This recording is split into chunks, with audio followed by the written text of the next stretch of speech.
नमस्कार, मैं हिमा चौहान और आप देख रहे हैं हिम उत्तराखंड न्यूज। अभी हम मच्छी बाजार पलटन मार्केट के पास में इस वक्त मौजूद हैं और हमारे साथ में पंकज मैसून व्यापार संघ के अध्यक्ष इस वक्त हमारे साथ में हैं। सर नमस्कार। नमस्कार सर, जैसे ये संडे मार्केट के जो विरोध में आपने धरना प्रदर्शन किया था, तो जिला अधिकारी द्वारा आपको कितना समर्थन मिला है और आपने क्या क्या वहाँ पे मांगे रखी थी? देखिए, कल हमने व्यापारियों की मांग पर एक विरोध प्रदर्शन करा और अपना ज्ञापन जिलाधिकारी महोदय को दिया, जिसमें हमने माननीय मुख्यमंत्री जी के लिए अपनी बात प्रमुखता से लिखी कि जो घंटा घर है वो हार्ट ऑफ द सिटी है, उसके आसपास इस प्रकार का जो संडे मार्केट लग रहा है उससे पूरे के पूरे शहर की व्यवस्था खराब हो रही है जाम की वजह से। क्योंकि क्या होता है कि जब रेंजर्स वाली ग्राउंड के ऊपर जब वो मार्केट लग रहा है वहाँ 1400 से 1500 दुकानें संचालित हो रही है। अब नेचुरली जब इतनी सारी दुकानें वहाँ संचालित होंगी तो वहाँ पार्किंग की समस्या है, पार्किंग वहाँ कहीं है नहीं, वहाँ हजारों गाड़ियां मतलब लगी रहती है सड़क के ऊपर ही। तो उससे क्या है कि जो घंटाघर से जाम लगना शुरू होता है, बल्कि पहले से असले हॉल से उधर इधर चक्रोता रोड पे, तो ये सारा का सारा ट्रैफिक वहाँ जाम रहता है। तो उससे जो वहाँ का लोकल दुकानदार है वो तो परेशान है ही, चाहे चक्रोता रोड का हो, चाहे आपका राजपुर रोड का हो, चाहे आपका पंचायती मंदिर वाला हो, साथ ही पलटन बाजार का दुकानदार भी उससे प्रभावित हो रहा है। वो वजह पलटन बाजार का व्यापारी इस वजह से प्रभावित होता है क्योंकि आप देखिए संडे को सब जगह छुट्टी रहती है, एम्प्लॉइज की छुट्टी रहती है और जो भी ऑफिस वगैरह सब बंद रहते हैं। तो आदमी कहता है चलो मैं शॉपिंग के लिए पलटन बाजार चलूं। तो जब वो आते हैं, जब ग्राहक पलटन बाजार की तरफ रुख करता है तो उसको जाम की स्थिति से जब झेलना पड़ता है तो फिर वो आदमी कहता है छोड़ पर जाता है नहीं, मैं मॉल चला जाऊंगा। उससे हमारा कारोबार बहुत ज्यादा प्रभावित हो रहा है। जबकि जो मार्केट लग रहा है रेंजर्स में, वहां कहीं भी वो मार्केट, मैं समझता हूं कि एक स्टूल लगा करके आप 1000 रुपए दे करके, ना तो आप कोई जीएसटी दे रहे हैं, ना आप कहीं कोई उसका ऑथेंटिसिटी है, कहां से कपड़ा आ रहा, कौन सा कपड़ा बिक रहा ये भी नहीं पता।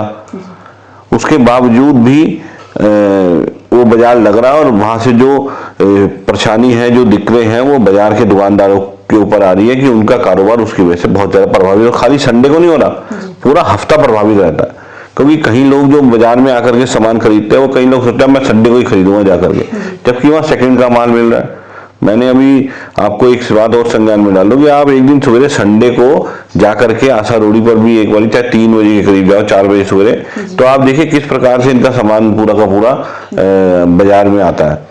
ना कोई जीएसटी भरते हैं ना कोई कुछ करते हैं, उसके बावजूद हम लोग सब जीएसटी भी भर रहे हैं, इतनी महंगी महंगी दुकानें हम लोगों ने ले रखी है बाजार में, उसके बावजूद भी इनका कारोबार चल रहा है और हमारे लोगों का जो कारोबार है वो हल्का हो रहा है। तो सर, जैसे आप जिला अधिकारी जी के पास गए तो क्या आश्वासन मिला आपको वहाँ पे?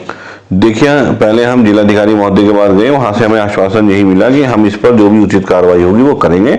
साथ ही उसके बाद हम नगर निगम माननीय मेयर जी के पास भी गए, सौरभ थपलियाल जी के पास, उनसे भी हमने अपनी बात रखी और उन्होंने भी हमें आश्वासन दिया कि इस पर जल्द से जल्द कोई कार्रवाई होगी। हमारी प्रमुख मांग यही है कि इस बाजार को यहाँ से शिफ्ट करके कहीं जहाँ से 10-20 किलोमीटर दूर कर दिया जाए, जिससे कि उनका कारोबार भी चलता रहे और हमारा भी बाजार संतुलित तरीके से चलता रहे। जो ग्राहक हमारे यहाँ आना है वो हमारे यहाँ है, जो उनके यहाँ जाना है वो इनके यहाँ जाए, हमें उससे कोई आपत्ति नहीं है। लेकिन ऐसा ना हो कि जो बाजार में हमारा ग्राहक आ रहा है वो इनकी जाम धाम की चक्कर में हमारा ग्राहक ना आए बाजार के अंदर। सर, जो एक बहुत बड़ा सवाल यहाँ पे होता है कि जैसे ये संडे मार्केट पहले से ही था, ये पहले पलटन मार्केट में था, गांधी पार्क में था और अब रेंजर ग्राउंड में है, तो इससे पहले आपने आपत्ति जताई इस पे?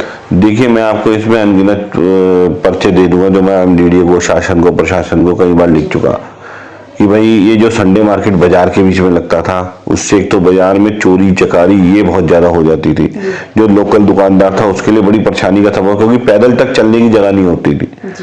तो इस वजह से बाजार को हटाकर, दुकान इतनी महंगी दुकान है, 3-3, 4-4, 5-5 करोड़ रुपए की दुकानें हैं, उसके बावजूद उसका कारोबार ना चले तो उतनी महंगी दुकान लेकर के क्या करेगा दुकानदार। उसके बाद जीएसटी हम दे करके ला रहे हैं, ये कौन सा जीएसटी भर रहे हैं, इनकम टैक्स हम भर रहे हैं, ये कौन सा भर रहे हैं, उसके बाद हाउस टैक्स हम दे रहे हैं निगम का, ये क्या कर रहे हैं। तो कम से कम ये तो जायज नहीं है कि अब तो स्थायी जो लोकल आदमी है जो आपको रोजगार प्रोवाइड करा रहा है, हाउस टैक्स दे रहा है, इनकम टैक्स दे रहा है, जीएसटी दे रहा है, उसके बाद आप कई सारे और भी खर्चे हैं जो उस दुकानदार के ऊपर है वो सब कर रहा है, तो कहीं ना कहीं उसका प्रॉफिट सरकार को भी तो मिल रहा है, खाली दुकानदार को जो प्रॉफिट आ रहा है उसका कुछ ना कुछ हिस्सा सरकार के पास भी जा रहा है, लेकिन इनका जो प्रॉफिट आ रहा है तो सारा उत्तराखंड से बाहर जा रहा है। तो सरकार को इसमें कुछ भी नहीं हासिल हो रहा है। मैं कह रहा 5 करोड़ की, 10 करोड़ की, 8 करोड़ की, 7 करोड़ की जो भी सेल होती हो संडे को, वो सारा का सारा पैसा, उसकी जो प्रॉफिट है वो कहाँ जा रहा है। तो सरकार को भी इसमें संज्ञान लेना चाहिए और जल्द से जल्द इस मार्केट को यहाँ से शिफ्ट करके यहाँ से कोई 10-20 किलोमीटर दूर भेजा जाए, जिससे कि इनका कारोबार, हम नहीं मना कर रहे इनको कारोबार ना करें, लेकिन हमारा कारोबार प्रभावित ना हो। सर क्या लगता है आपको कि आपकी मांग पूरी होगी? बिल्कुल, हमें ऐसा लगता है कि अगर इस प्रकार से अगर हमने जो अपनी बात रखी है, अगर हमारी शासन प्रशासन ने बात नहीं करी, तो बाजार में यहाँ तक हमारी बात हुई है कि बाजार का दुकानदार एक दिन दुकानें बंद करके भी विरोध करने को तैयार है।